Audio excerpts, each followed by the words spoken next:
તો ગઈસ આજે અમે પતંગ ચકાવતા હતા અને પતંગ ચકાવતા ચકાવતા અમારી પતંગ કપાઈ ગઈ. હે WhatsApp guys, welcome to my new vlog. તો ગઈસ સવારમાં મેં આવી ગયો મારા જૂના ઘરે અને અહીંયા આવ્યો તો મને તો ચા બનાવવાનું કામ સોંપી દીધું. मुझे अपने घर जाना है मुझे घर जाना है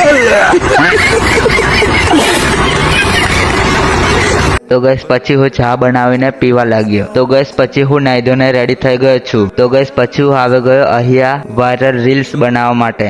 તમે જોઈ લીધી હશે. તો ગઈસ અહીંયા પતંગની કિનાર બાંધે છે કેમ કે પતંગ ચડાવવાની છે. તો ગઈસ પછી ફાઇનલી પતંગ ચકાવી દીધી છે અને પછી પીચ પણ લે છે પતંગ. તો ગઈસ પછી અમારી પતંગ કપાઈ ગઈ. તો ગઈસ આ રહ્યા આજના ફોલોવર. સોરી ગઈસ આજના નહીં કાલના, કેમ કે કાલે મેં વ્લોગ નથી નાખ્યો. You official X90 Rizwan Don 302 Nayak Alpesh 7345 PHS JG99 Rathwa Rohan 08 OX Sumu 143 Satya Rathwa 3K Vivek RTW X01 Bittu Kittu 010 ક્રિસિલ OX HS X07 Kuldeep RTW 99 Mittu 06. તો ગઈસ તમે પણ ફોલો કરો અને તમારી પણ ઇન્સ્ટા આઈડી વ્લોગમાં આવી જશે અને આવા જ વ્લોગ દેખવા માટે ફોલો અને સબસ્ક્રાઇબ કરી દેજો. મળીએ બીજા વ્લોગ મેં. Bye bye.